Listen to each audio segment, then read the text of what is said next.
Hello guys, I hope you like my videos. If you like my videos please like share and subscribe our channel. आज हम लोग class 10 chapter 9 application of trigonometry के introduction और examples आपके साथ discuss करेंगे ताकि आप इस चैप्टर को आसानी से समझ सकें, क्योंकि एग्जाम्पल्स एक बार क्लियर हो जाए फिर एक्सरसाइज को क्लियर करना कहीं ना कहीं आसान होता है. चलिए देखिए, आपके पास सबसे पहले हमें ये समझना जरूरी है कि ये चैप्टर ट्रिग्नोमेट्री के बाद किस लिए बनाया गया है. तो ये देखिए, ऑब्वियस सी बात है, जो आपने ट्रिग्नोमेट्री की इंपॉर्टेंस समझी है, हमने आपको ट्रिग्नोमेट्री की इंपॉर्टेंस ऑलरेडी उसके इंट्रोडक्शन में समझाई है, और ज्यादा इंपॉर्टेंस आप समझ जाइए कि ये जो चैप्टर है ये आपको उसकी एप्लीकेशन सिखाएगा. यानी आपको ये बताएगा कि वाकई में ऐसी कौन सी वर्ड प्रॉब्लम्स होती हैं जहां पर ट्रिग्नोमेट्री का यूज होता है. यानी आपको बहुत अच्छा लगेगा कि किसी बिल्डिंग की हाइट निकालनी है या किसी टावर का दूसरे टावर से कितना डिस्टेंस है ये निकालना है. तो ये सब चीजें निकालने के लिए कहीं ना कहीं आपके पास ये जो ट्रिग्नोमेट्री है ये मदद करती है, और कहीं ना कहीं इसका जो यूसेज है वो आपको इस चैप्टर में क्लियर हो जाएगा. तो आपको मैं बताने की जरूरत नहीं कि ऐसे कौन से एग्जांपल्स हैं. जितने भी एग्जांपल्स आप पढ़ेंगे आपको पता चल जाएगा कि अगर आपको टावर की हाइट निकालनी है या बिल्डिंग की हाइट निकालनी है या बिल्डिंग से टावर का डिस्टेंस निकालना है, या अगर दो कार्स के बीच में डिस्टेंस निकालना है या दो शिप के बीच में डिस्टेंस निकालना है, तो कैसे आपके पास एंगल, ट्राइंगल, ये जो सारी ट्रिग्नोमेट्री बनी है वो आपको मदद करती है. ठीक है जी. चलिए, तो सबसे पहले हमने यही लिखा है कि it helps to find out heights and distances, जो कि आपको डेफिनेटली इस चैप्टर में बहुत अच्छे तरीके से प्रूफ मिल जाएंगे. एक नहीं, सारे क्वेश्चंस ही आपको ये प्रूफ दे रहे हैं कि किस तरीके से ट्रिग्नोमेट्रिक चैप्टर हाइट और डिस्टेंस को निकालने में आपकी मदद करता है. तो सबसे पहले आपको कुछ इंट्रोडक्टरी चीजें इस पे जाननी है. बाकी चीजें आप ऑलरेडी ट्रिग्नोमेट्री में कर चुके हैं, बट स्टिल हम आपको बताएंगे. एंगल ऑफ एलिवेशन और एंगल ऑफ डिप्रेशन, ये हमें समझना है डियर. तो देखिए, अगर कोई भी एक बिल्डिंग है, लेट इट बी, कोई भी टावर है, कोई भी बिल्डिंग है, कोई भी वर्टिकल चीज है, हाइट, ठीक है. अब मान लीजिए कि कोई इंसान यहाँ नीचे खड़ा हुआ है रोड पर. ये आपके पास बिल्डिंग है, ये रोड पर एक पर्सन खड़ा है ए, और वो बिल्डिंग के टॉप को ऑब्जर्व कर रहा है. ठीक है. तो नीचे से ऊपर की तरफ जो एंगल बनता है, जब कोई भी इंसान यहां से ऑब्जर्व कर रहा है और ऊपर की तरफ देख रहा है, तो नीचे से ऊपर की तरफ जो आपके पास ये एंगल बन रहा है, that angle is known as, that theta is known as angle of elevation. देखिए, एलिवेटर कैसे चलता है, ऊपर की तरफ चढ़ता है ना, उसी से याद रखिए. Angle of elevation from the below to the top. तो अगर नीचे से ऊपर की तरफ आप एंगल फाइंड आउट करने की बात कर रहे हैं, that is what angle of elevation, right. तो एंगल ऑफ एलिवेशन को ध्यान रखना है आपने, नीचे से ऊपर की तरफ angle of elevation. Now what is angle of depression? एक बार जब दोनों पढ़ लेंगे तभी डिफरेंस क्लियर होगा. अब फिर वो एग्जांपल ले लेते हैं. फॉर एग्जांपल, ये बिल्डिंग थी, यहां पर एक कार है, ठीक है, यहां पर ये ऑब्जेक्ट है, कार है, कोई भी चीज है. एक इंसान वहां पे खड़ा हुआ है, ए पर्सन, वो उस कार को ऑब्जर्व कर रहा है. तो वो नीचे से ऊपर से नीचे की तरफ कहीं ना कहीं देख रहा है. तो जब नीचे से ऊपर से नीचे की तरफ देखा जाता है, तो यहां जो एंगल बन रहा है, ये जो एंगल आपके सामने बन रहा है, that is known as angle of depression. इसको हमने दिया है थीटा नाम, एंगल ऑफ डिप्रेशन. और एक आपके पास प्रूफ है ऑलरेडी कि ये जो एंगल ऑफ डिप्रेशन बनता है ये एंगल ऑफ एलिवेशन के हमेशा इक्वल होता है. तो वैसे अगर आप न्यूमेरिकली करेंगे तो आपको कोई दिक्कत नहीं आने वाली. आप एंगल ऑफ डिप्रेशन नहीं भी समझ पाएंगे, आप एंगल ऑफ एलिवेशन गलती से उसको लिख देंगे तो भी कोई दिक्कत नहीं है, because angle of depression is equal to angle of elevation. लेकिन डियर, आपको जो टीचर, आपका अगर पूरे मार्क्स के लिए आप जाते हैं, 100 मार्क्स के लिए जाते हैं, तो वहां पर आपके मार्क्स कटने के बहुत ज्यादा चांसेस है, बिकॉज एंगल ऑफ डिप्रेशन और एलिवेशन में थ्योरेटिकली, कंसेप्चुअली डिफरेंस है. बिकॉज अगर आप नीचे से ऊपर की तरफ, यानी ऊपर जा रहे हैं, एलिवेटर, राइट, तो वो आपके पास एंगल ऑफ एलिवेशन है, और ऊपर से नीचे की तरफ ऑब्जर्व कर रहे हैं तो वो आपके पास एंगल ऑफ डिप्रेशन है. तो एक तो आपको ये चीज क्लियर होनी चाहिए, इनके बीच का डिफरेंस. बस उसके अलावा आपको ये टेबल याद होना चाहिए, पूरा भी नहीं, सिर्फ साइन थीटा, कॉस थीटा और टेन थीटा. ज्यादा अगर बात करेंगे तो टेन थीटा बहुत ज्यादा मेजरली इसमें इस्तेमाल होता है, बाकी आपको ज्यादा कुछ याद करने की जरूरत नहीं है. तो ये टेबल कैसे बना था डियर, आप देख सकते हैं ट्रिग्नोमेट्री वीडियो में हमने ऑलरेडी इस टेबल को बनाना सिखाया है. यहाँ पर हम सिर्फ इसकी वैल्यूज आपके साथ डिस्कस करेंगे. तो साइन थीटा की वैल्यू 0 होती है और साइन 90 की वैल्यू 1 होती है. साइन 45 डिग्री की वैल्यू 1/√2 होती है, कॉस 45 डिग्री की वैल्यू भी 1/√2 होती है. ठीक है. साइन 30 डिग्री की वैल्यू आपके पास होती है 1/2 और साइन 60 डिग्री की वैल्यू होती है √3/2. इसको बिल्कुल रिवर्स अगर आप कर दें, बिल्कुल रिवर्स कर दीजिए, यानी 1 यहां आ गया, √3/2 यहां आ गया, 1/2, देन 1/2, 0. तो ये आपके पास कॉस थीटा की वैल्यूज हो गई. और टेन थीटा कैसे निकलता है dear, sine theta upon cos theta. तो sine theta upon cos theta करिए, 0/1 is 0, 1/2 upon √3/2, it's 1/√3, this upon this करेंगे 1, और ये आ गया आपके पास √3, दैट इज नॉट डिफाइंड। तो आपको एक तो ये टेबल और एंगल ऑफ एलिवेशन और डिप्रेशन, बस इतना सा आपको ट्रिगो का याद रखना है, बाकी आपको ट्रिगो की बाकी चीजें याद रखने की कोई जरूरत नहीं। लाइक बहुत सारी आइडेंटिटीज थी, वो सब आपको याद रखने की जरूरत नहीं है। अब देखिए हम आपके साथ एग्जांपल डिस्कस करेंगे और आपको होपफुली बहुत अच्छे तरीके से समझ में आए, हम अपनी पूरी कोशिश करेंगे इस चीज के लिए। तो देखिए, अ tower stands vertically on a ground, सबसे इंपॉर्टेंट है डियर इसमें आपके पास जो आपने डायग्राम बनाना है वो सबसे ज्यादा इंपॉर्टेंट है। तो आपको कहता है टावर स्टैंड्स वर्टिकली, ठीक है, तो आपने एक वर्टिकली टावर बना दिया और जरूर एक्सप्लेन करें कि आपने एबी को यहाँ टावर के लिए इस्तेमाल करा है। Which is 15 metre, sorry, a tower stands vertically on the ground from a point on the ground, let it be point is here, आप यहां भी लिख सकते हैं। तो यहां पर आपके पास एक पॉइंट है C, from a point on the ground which is 15 meter away from the foot of the tower. That point is 15 meter away from the foot of the tower. तो हमें पता है ना ये foot of the tower था और ये point है, तो ये आपको दे दिया गया 15 metre. The angle of elevation of the top of the tower, कहां से, अभी भी स्टेटमेंट यहीं से चल रही है, from a point angle of elevation to the top of the tower, यानी नीचे से ऊपर की तरफ आपके पास एंगल बता रखा है, कितने डिग्री का आपके पास बन गया, 60 डिग्री का। आपको कहता है find the height of the tower. बस एक बार आपके पास फिगर बन जाए काफी हद तक आपका काम हो जाता है डियर। टावर स्टैंड्स वर्टिकली, ठीक है, बना लिया। पॉइंट ऑन द ग्राउंड ले लिया, उसने कहा पॉइंट का फुट ऑफ द टावर से डिस्टेंस 15 मीटर है। फिर उसने आपको खुद बोला, यही स्टेटमेंट थी, from a point the angle of elevation of the top of the tower, यानी पॉइंट से टावर के टॉप की तरफ एंगल ऑफ एलिवेशन 60 डिग्री। अब आपको हाइट निकालनी है डियर। अब आप इसमें एक्सप्लेनेशन लिख दीजिए कि ए बी यहां पर height of the tower show कर रहा है, ठीक है। आपके पास एंगल BCA 60 डिग्री है और AC की वैल्यू आपके पास 15 मीटर है। तो थोड़ा सा एक्सप्लेनेशन जरूर देनी है आपने, हमारे एग्जाम्पल में नहीं करके दिखाएंगे, बट आपने ये चीजें जरूर एक्सप्लेन करनी है। उसके बाद डियर कुछ नहीं है, आप आ जाइए इस ट्राइंगल में, ट्राइंगल ABC। देखिए आपके पास थीटा के सामने वाला क्या होता है, परपेंडिकुलर, और ये होता है बेस। ये तो खैर हमेशा ही हाइपोटेन्यूज है। आपके पास परपेंडिकुलर मिसिंग है और बेस आपको गिवन है। तो आपको याद होगा पंडित बद्री प्रसाद हर हर भोले, क्या करा था हमने, ट्रिग्नोमेट्री क्या काम आती है, एंगल दिया है तो साइड निकालने के काम आ जाती है, साइड्स दी है तो एंगल निकालने के काम आ जाती है। तो वही तो है। अब आप देखिए ना इसका क्या यूज हो रहा है। अगर आपके पास ये सिचुएशन गिवन होती, आपको हाइट ऑफ द टावर निकालना होता, तो देखिए किस तरीके से आपको ट्रिग्नोमेट्री मदद करेगा। तो perpendicular upon base that is tan theta, तो हमने लिखा tan theta equal to perpendicular upon base, that means tan theta equal to, perpendicular क्या है आपके पास AB और बेस क्या है आपके पास BC। Now tan theta, theta कितना है यहाँ पर 60 डिग्री, तो tan 60 degree equal to AB की वैल्यू क्या है हाइट एंड दैट इज 15। ये आपके पास आ गया √3 H अपॉन 15, क्रॉस मल्टीप्लाई कर दीजिए, आपके पास H की वैल्यू आ गई 15√3 मीटर। अगर आपको √3 की वैल्यू दी है तो आपने सब्स्टिट्यूट करनी है, नहीं तो आप यहीं पे छोड़ सकते हैं। तो देखिए आपके पास हाइट का आंसर आ गया, टावर का हाइट आ गया। यानी कैसे एंगल गिवन था और डिस्टेंस गिवन था, कैसे आपके पास हाइट निकल कर आ जाती है। और अगर आपके पास ये निकल कर आ गया तो आप ये भी डिस्टेंस निकाल सकते हैं पाइथागोरस थ्योरम का इस्तेमाल कर।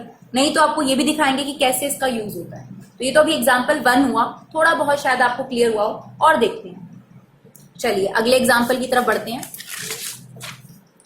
An electrician has to repair an electric fault on a pole of height 5 metre. ठीक है, तो एक पोल बना लेते हैं, राइट। 5 मीटर का आपके पास ये पोल है, 5 मीटर, ठीक है जी। AB इसका नाम दे देते हैं। She needs to reach a point 1.3 metre below the top of the pole।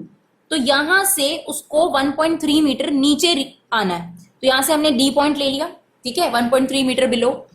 What should be the length of ladder when inclined an angle of 60 degree to the horizontal? अब देखिए ladder से सीधी तो खड़ी नहीं होगी, लेडर तो आपके पास ऐसे ही खड़ी होगी। अगर उसको फॉल्ट ठीक करना है कैसे खड़ा करेगा लेडर, ये पोल है 1.3 मीटर, वो नीचे खड़ी होगी, यहां पर उसने लेडर को स्टेक करा, ये आपके पास लेडर है, ठीक है। तो उसने यही पूछा है what should be the length of the ladder, मतलब आपको ये निकालना है जब उस लेडर ने हॉरिजॉन्टल प्लेन के साथ कितने डिग्री का एंगल बनाया है, 60 डिग्री का। That's it.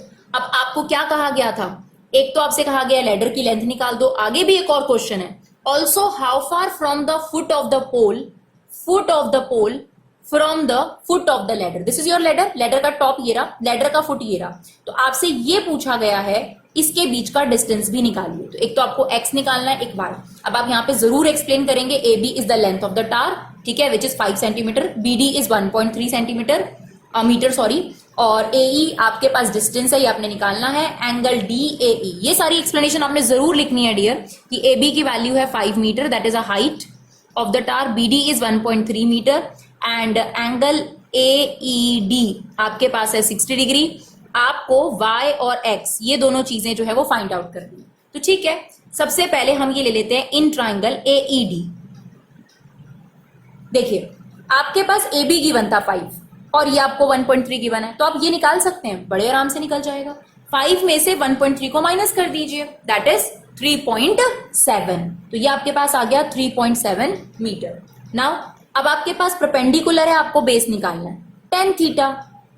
आप ये भी कर सकते हैं परपेंडिकुलर और हाइपोटेन्यूज, तो आपके पास पंडित बद्री प्रसाद हर हर बोले का रूल है ना, तो साइन थीटा का इस्तेमाल कर सकते हैं, उससे x निकल कर आ जाएगा, कुछ भी यूज करिए कोई टेंशन नहीं। तो परपेंडिकुलर गिवन है, मुझे बेस निकालना है, तो tan थीटा, तो tan theta equal to perpendicular यानी AD अपॉन AE।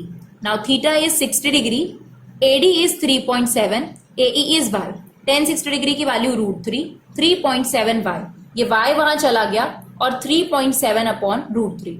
आप रैशनलाइज कर दीजिए, आप क्रॉस मल्टीप्लाई करेंगे यही आंसर आएगा डियर। तो आप चाहें तो इसे क्या कर सकते हैं, रैशनलाइज, राइट, रैशनलाइज कर दीजिए। आपके पास वैसे √3 की वैल्यू यहां दे रखी है, तो आप √3 की वैल्यू डालकर भी इसे सॉल्व कर सकते हैं। तो 3.7 अपॉन 1.73 आप इसे डिवाइड कर लीजिएगा, आपके पास इसकी लेंथ आ जाएगी 2.14 अप्रोक्सीमेट। तो y तो आ गया हमारे पास, अभी x भी निकालना है, तो ठीक है, perpendicular upon hypotenuse, perpendicular given है हाइपोटेन्यूज, किसका इस्तेमाल करें, साइन थीटा का, तो ठीक है, अब साइन थीटा का इस्तेमाल कर लेते हैं। तो sine theta sine 60 degree equal to perpendicular upon hypotenuse. Sine 60 degree की वैल्यू √3/2, AD आपको गिवन है 3.7 एंड दैट इज x, तो ये हो गया √3x equal to 3.7 into 2, right, that is 7.4, x is equal to 7.4 upon √3। अब आप चाहें तो इसे रैशनलाइज करके √3 की वैल्यू डाल दीजिए, वो आपके ऊपर है, आप रैशनलाइज कर दीजिए, तो ये आ जाएगा आपके पास 7.4 √3 अपॉन 3। अब आपको √3 की वैल्यू तो डियर डालनी है, तो x is equal to 7.4 into 1.73 upon में 3, उससे आपके पास x की वैल्यू आ जाएगी जो आपसे पूछा गया है। तो देखिए किस तरीके से ट्रिग्नोमेट्री में एक एंगल और एक साइड की मदद से आप बाकी दो साइड्स भी बड़े आराम से निकाल सकते हैं, राइट। चलिए एग्जाम्पल नंबर 3 देखते हैं। An observer 1.5 metre tall is 28.5 metre away from the chimney. ठीक है जी, एक ऑब्जर्वर है, उसकी हाइट आपको दे रखी है 1.5 मीटर, ठीक है, और उसको बता रखा है कि एक चिमनी से, ये मान लेते हैं चिमनी है आपके पास, AB आपके पास ऑब्जर्वर है, CD आपके पास चिमनी है, आपको लिखा है observer 1.5 metre tall is 25.8 metre away from the chimney. देखिए अगर आप वीडियोस देख रहे हैं तो हमारी एक रिक्वेस्ट है, आप लोग पहले पॉज करके एग्जाम्पल को खुद रीड करें और फिर हमारे साथ रीड करें, क्योंकि हमने तो ये पढ़ रखे हैं तो हमारे को आदत है, तो आप लोग पहले जरूर रीड कर लें और फिर हमारे साथ आए। An observer 1.5 metre tall is 28.5 metre away from the chimney. तो वो चिमनी से कितना दूर है, 28.5 मीटर, ये आपके पास चिमनी है। The angle of elevation of the top of the chimney from, ये बहुत इंपॉर्टेंट चीज है, फ्रॉम यहां से शुरू होगा आपके पास और यहां तक एंगल जाएगा, तो फ्रॉम हर आईज, यहां उसकी आईज है ऑब्जर्वर की, यहां से एंगल शुरू करना है और कहां तक जाना है, टॉप ऑफ द चिमनी, और एलिवेशन लिखा हुआ है तो ऊपर की तरफ ही जाना है एंगल। और वैसे भी आप देख सकते हैं कि फ्रॉम से स्टार्ट करना है, तो from the eye of observer to the top of the tower angle बनाना है। तो एंगल बनाने के लिए हमें यहाँ लाइन ड्रॉ करनी पड़ेगी, क्योंकि ये एंगल 45 डिग्री नहीं हो सकता डियर, यह बात आप भी जानते हैं, तो ये आपके पास 45 डिग्री का एंगल बन गया। आपको क्या निकालना है, what is the height of the chimney, यानी आपको ये टोटल हाइट निकालनी है, राइट। जिसमें से अगर आप ध्यान से देखेंगे तो ये रेक्टेंगल बन चुका है, अगर ये 1.5 है तो ये भी आपके पास 1.5 मीटर हो गया। तो अगर हम सिर्फ x निकाल लें तो आपके पास चिमनी की हाइट निकल जाएगी, दोनों को प्लस कर कर, राइट। तो हमें क्या करना है, देखिए ये वाला ट्राइंगल लेंगे बिकॉज इसी में आपके पास एंगल आया है, क्योंकि ये रेक्टेंगल है तो ये वाली साइड इस साइड के इक्वल होगी, ये भी आपके पास 28.5 मीटर हो गया। ठीक है, अब आप ट्राइंगल ले लीजिए, ट्राइंगल BED। आपके पास बेस है, क्योंकि थीटा के सामने होता है परपेंडिकुलर, ये होता है बेस, तो आपके पास परपेंडिकुलर चाहिए, बेस आपके पास है, टेन थीटा का इस्तेमाल कर लीजिए। Tan theta equal to perpendicular यानी DE upon base BE। Theta की वैल्यू 45 डिग्री, DE कितना है आपके पास x, BE की वैल्यू है 28.5, 1045 इज 1, क्रॉस मल्टीप्लाई करा तो ये आपके पास आ गया 28.5 मीटर। ये तो DE की वैल्यू आई, आपको क्या निकालनी थी, चिमनी की height, that is DC, that is x plus 1.5 यानी 28.5 plus 1.5, 30 metre is the height of the chimney. Clear? I hope simple easy. चलिए आगे बढ़ते हैं एग्जाम्पल नंबर 4 की तरफ। From a point P on the ground, ठीक है जी, from a point P on the ground, तो चलिए पहले पॉइंट ले लेते हैं, और P नाम भी दिया उसने, ठीक है। The angle of elevation of a top of 10 metre tall building, तो 10 मीटर टॉल बिल्डिंग बना लेते हैं, AB is 10 metre tall building, this is a P point. क्या बोला इसने, from a point P, from a point P angle of elevation of top of the tall, मतलब उसके top से, यानी यहां से पॉइंट से शुरू करा, ये इंपॉर्टेंट होता है फ्रॉम, और top of the building, angle of elevation ही बनेगा ना आपके पास, तो एंगल ऑफ एलिवेशन आपको दे रखा है 30 डिग्री। ठीक है जी, आगे कहता है a flag is hosted at the top of the building. ठीक है जी, आपने एक फ्लैग रख दिया BD। Now a flag is hosted at the top of the building and the angle of elevation of the top of the flag step from point P, फिर से वही बात, फ्लैग स्टेप का जो टॉप है उससे नहीं P पर, फ्रॉम P से उसके टॉप का जो एंगल है, ध्यान रखिएगा हमेशा यहां से एंगल शुरू होगा और हॉरिजॉन्टल तक जाएगा, तो ये आपके पास 45 डिग्री है। ठीक है, आपसे क्या कहता है, find the length of the flag step, यानी आपको DB की वैल्यू निकालनी है, and distance of a building from point P, ये रही बिल्डिंग और ये रहा पॉइंट, यानी आपको ये भी निकालना है। ठीक है जी, चलिए यहाँ पे सारी इंफॉर्मेशन लिख लीजिएगा कि ABY लिया है हमने, BPA हमें 30 डिग्री दिया है, ये आपके पास 45 डिग्री दिया है, ये 10 सेंटीमीटर दिया है, इसे हमने x लेट करा है, ये इंफॉर्मेशन जरूर लिखनी है। नाउ इन ट्राइंगल, दो ट्राइंगल है, दोनों को ले लेते हैं। In triangle BPA 10 theta generally इस्तेमाल करते हैं हम लोग, ये आपके पास परपेंडिकुलर आपको बेस चाहिए, तो मैं जनरली 10 का इस्तेमाल करती हूँ। 10 थीटा इक्वल टू परपेंडिकुलर यानी AB upon AP, 10 theta 30 degree. AB की वैल्यू कितनी है आपके पास, AB की वैल्यू कितनी है हमारे पास 10 मीटर, और AP है हमारे पास Y, 10 30 डिग्री की वैल्यू होती है 1/√3, 10 अपॉन Y। ना Y को वहां ले जाइए, ये आ गया 10√3, तो चलिए Y तो आपके पास निकल कर आ गया, बहुत अच्छी बात है, 10.3 मीटर। अब दूसरा ट्राइंगल कौन सा है आपके पास, DAP,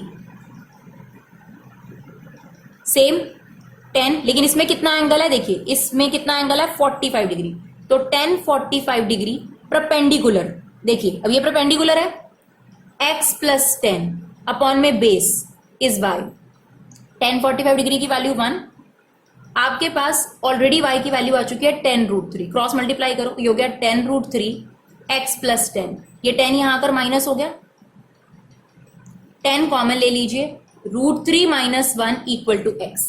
अगर आपको √3 की वैल्यू गिवन है तो आप जरूर पुट करेंगे डियर, और यहां पर हमें √3 की वैल्यू गिवन है 1.732, तो आप पुट कर दीजिए और उसके बाद ही आपने आंसर निकालना है, यानी यहां पर भी आपको क्या करना पड़ेगा 10 इंटू 1.732 मीटर, तो अगर हम इसे 10 से मल्टीप्लाई करें 17.32 मीटर आ गया आपके पास। यहां पर आ जाइए 1.732 माइनस 1 कितना बचेगा 0.732, 0.732 को 10 से मल्टीप्लाई करेंगे तो आपके पास ये x की वैल्यू आ गई। आई होप आपको क्लियर रहा हो यहां तक एग्जाम्पल। चलिए एग्जाम्पल नंबर 5 देखते हैं।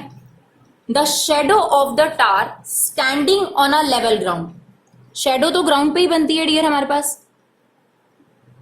तो आपके पास ये एक टावर है, ठीक है, found a shadow of the tower standing on a level ground is found to be 40 metre longer when the sun's altitude is 30 degree then it is a 60 degree, find the height of the tower. तो आपको tower की height नहीं दे रखी। और देखिए आपको ये बात बहुत अच्छे तरीके से पता है, जैसे जैसे आपके पास सन रेज कम होती रहती है, रोशनी कम होती रहती है, तो आपकी शेडो बढ़ती रहती है। तो वो यही बता रहा है कि जब सन का एल्टीट्यूड 30 से 60 डिग्री हुआ, यानी एंगल जो है वो 30 डिग्री से 60 डिग्री हुआ, आपकी शेडो 40 मीटर लंबी हो गई। तो मान लेते हैं ये आपके पास एंगल है, ठीक है। जितना आप दूर जाते जाएंगे एंगल छोटा होता जाएगा, इस बात का ध्यान रखिएगा। जितना आप पास आते जाएंगे इस टावर के, उतना ही एंगल आपका बड़ा होता जाएगा। तो ये भी आप याद रख सकते हैं। तो आपके पास ये शेडो थी, ये ओरिजिनल शेडो थी पहले, लेट इट बी एक्स।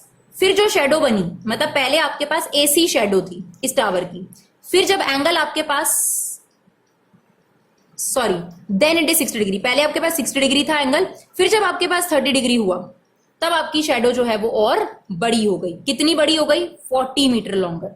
जितना ज्यादा आप देखिए इसको दूर लेते जाएंगे उतना ही एंगल आपका छोटा होता जाएगा, और जितना आप इस हॉरिजॉन्टल मतलब वर्टिकल की तरफ बढ़ते जाएंगे आपका एंगल बड़ा होता जाएगा। यानी जैसे जैसे आप देखिए ये एंगल है मान लो 60, तो ये वाला और कम हो जाएगा, ये वाला और कम हो जाएगा, ये वाला और कम। तो जितना आप पास आते जाएंगे एंगल बड़ा और ये एंगल छोटा। तो इससे भी आप आइडिया लगा सकते हैं कि पहले 60 आएगा 30।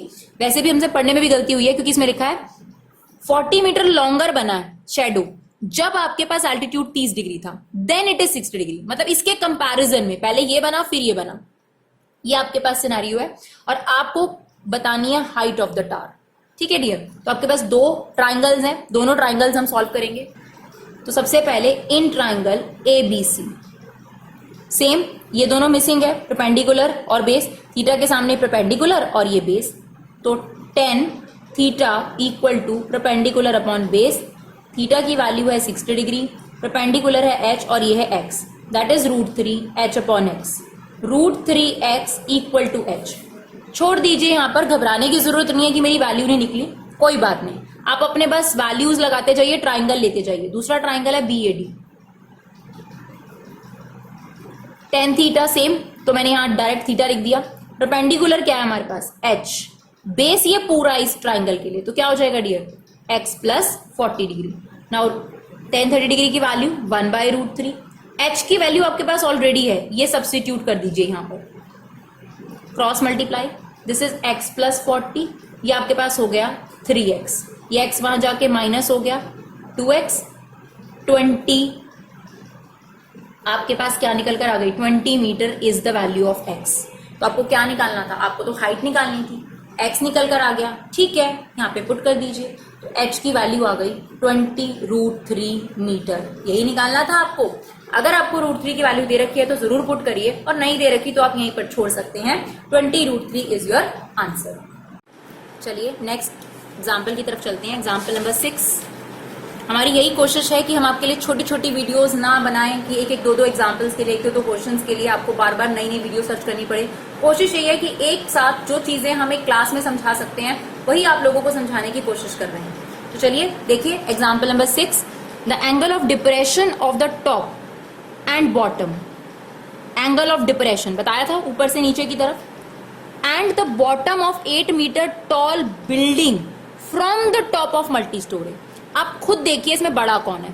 आपने मल्टी स्टोरी बिल्डिंग के टॉप से स्टार्ट करने हैं एंगल, ये देखिए फ्रॉम कहां लिखा है, तो इसके टॉप से बिल्डिंग के टॉप और बिल्डिंग का जो बेस है उस पर एंगल ऑफ डिप्रेशन कह रखा है। इसका मतलब सेम हुआ ना, इसका मतलब आपको ये समझ में आना चाहिए कि मल्टी स्टोरी बिल्डिंग बड़ी है। देखिए जब भी ऐसा क्वेश्चन आता है तो बच्चे सबसे बड़ी गलती करते हैं, एक मल्टी स्टोरी बिल्डिंग है और एक नॉर्मल टॉल बिल्डिंग है, दोनों में से कौन सा बड़ा है पता कैसे चलेगा? तो यहां से आपको आइडिया मिलेगा, from the top of multi storey building, यहां से एंगल आप डिप्रेशन देख रहे हो, यानी बिल्डिंग जो है, जो टॉल बिल्डिंग दे रखी है, छोटी है।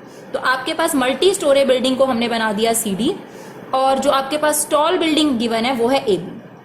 अब क्या कहता है? The angle of depression of the top and bottom of 8 metre tall building. Now this is 8 metre, right, from the top of multi storey, यहां से, ठीक है, यहां से कहां तक? ये टॉप लेना है अपने मल्टी स्टोरी का, कहां तक? टॉप एंड बॉटम, यानी बिल्डिंग का टॉप भी और बिल्डिंग का बॉटम भी, यही बोला है उसने। उन दोनों के आपको एंगल बता रखे हैं, तो ये वाला एंगल बता रखा है डियर और ये वाला, तो रिस्पेक्टिवली है। तो पहला टॉप से टॉप पर यानी 30 डिग्री, फिर टॉप से बॉटम, रिस्पेक्टिवली लिखने का मतलब यही होता है। टॉप से तो आपने स्टार्ट किया, लेकिन आपने दो बनाया ना, पहला टॉप है और दूसरा बॉटम है, तो टॉप से टॉप 30 डिग्री, टॉप से बॉटम 45 डिग्री, यानी 45 डिग्री। आपको क्या निकालना है? Find the height of multi storey building, यानी आपको ये पूरी चीज निकालनी है, एंड डिस्टेंस ऑफ दिस। तो आप इसको x ले लीजिए, इसको y ले लीजिए और इसको z ले लीजिए। ठीक है जी, चलिए सबसे पहले हमें दो ट्राइंगल दिख रहे हैं, हम वही यूज करना शुरू करेंगे। आप इसके बारे में इंफॉर्मेशन जरूर लिखेंगे, ठीक है। इन ट्राइंगल DAC, क्या है आपके पास? वही ये परपेंडिकुलर और ये base. Now tan theta equal to perpendicular upon base. Base कितना है आपके पास? z। tan 45 डिग्री की value 1। Now x plus y equal to z, z is equal to x plus y. छोड़ दीजिए, कोई दिक्कत नहीं है। देखिए y तो आपको पता ही है, y लेने की तो खैर जरूरत ही नहीं है हमारे को, y की जरूरत ही नहीं है। 8 है, अगर ये आपके पास एक रेक्टेंगल बन रहा है, ये 8 है तो ये भी 8 होगा, ठीक है। तो यहाँ y की हमें कोई नीड नहीं है, तो z is equal to x plus 8। एक इक्वेशन बन गई। चलिए अगले वाले ट्राइंगल की तरफ बढ़ते हैं। इन ट्राइंगल D, इसको नाम दे देते हैं F, DFB, same tan theta इस्तेमाल करेंगे हम लोग। अगर ये z है डियर, तो ये भी z होगा, बिकॉज ये रेक्टेंगल बन चुका होता है। tan 30 degree equal to perpendicular upon base. Now perpendicular is x and base is z। tan 30 degree is 1/√3 equal to x upon z। अब आप चाहे तो यहाँ x की वैल्यू डाल सकते हैं, ठीक है। क्रॉस मल्टीप्लाई कर दीजिए पहले, √3x, z की value x plus 8 equal to √3x। अब इसे सॉल्व कर लेते हैं। 8 को हमने यही रखा, 3x माइनस एक्स, तो 8 is equal to √3 minus 1x। तो आपके पास x की वैल्यू क्या आ गई डियर? x की वैल्यू आ गई हमारे पास 8 अपॉन √3 माइनस 1। आप चाहें तो इसे रैशनलाइज कर सकते हैं, करना भी चाहिए, तो रैशनलाइज कर देते हैं हम लोग इसको। √3 प्लस 1, √3 प्लस 1, ये हो गया 8 times of √3 plus 1, a minus b, a plus b, a square minus b square, √3 का स्क्वायर 3 और माइनस 1 का स्क्वायर, तो ये आपके पास 2 आ जाएगा। 2 को 8 से काट दीजिएगा, ये आ गया 4 टाइम्स ऑफ √3 प्लस 1। सेंटीमीटर या मीटर जो भी आपके पास गिवन है, मीटर गिवन है तो यहाँ लगा देते हैं। तो आपसे क्या पूछा था डियर? आपसे पूछा था एक तो हाइट, ठीक है, दैट इज x प्लस 8। तो हमारे पास x की वैल्यू आ चुकी है, तो x प्लस 8 कर देते हैं। और कुछ पूछा था डिस्टेंस बिटवीन टू बिल्डिंग, यानी z भी पूछा था आपसे।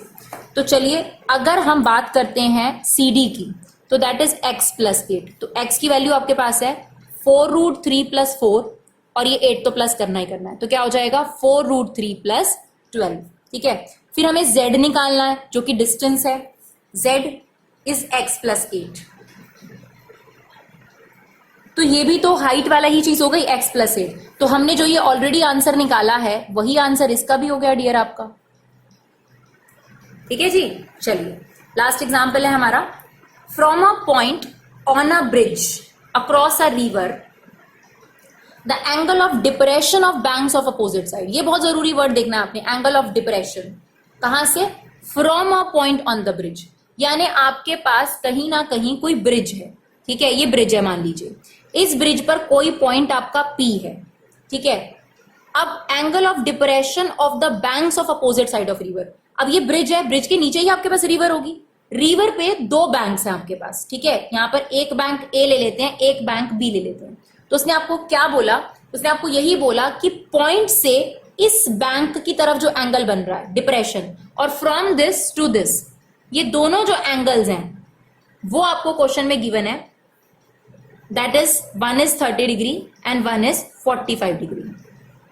If the bridge is at a height of 3 metre from the bank, मतलब वो रिवर से 3 मीटर अबव है, आपको find the width of the river, यानी आपको ये टोटल निकालना है, यानी x और y दोनों का सम निकालना है। तो ठीक है, आपके पास दो ट्राइंगल आपको नजर आ रहे हैं, APD और BDP, दोनों को यूज कर कर आपका काम हो जाएगा। तो APD tan 30 degree perpendicular upon base, tan 30 degree की value 1/√3, 3/x।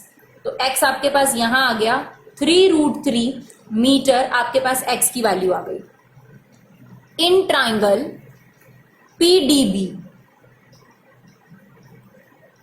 tan 45 degree, right, perpendicular upon base, same 3/y, tan 45 degree की वैल्यू 1, तो y की वैल्यू आपके पास आ गई 3। तो आपको विड्थ ऑफ द रिवर निकालना था ना, that means x plus y, that is 3√3 plus 3 metre is the width of the river. I hope आपको ये वीडियो समझ में आया हो। थोड़ा सा हो सकता है कि आपको थोड़ा सा कम समझ में आए, तो आप इस वीडियो को दोबारा देखिए, आराम से देखिए। थोड़ा स्पीड एडजस्टमेंट की ऑप्शन होती है आपके पास, आप एडजस्ट कर सकते हैं। अगर आपको लग रहा हो थोड़ा तेज है, थोड़ा स्लो कर सकते हैं। अगर आपको ये वीडियो अच्छा लगे तो प्लीज इसे शेयर करिए। Thank you so much guys for love and support. Keep supporting विवा क्लासेस।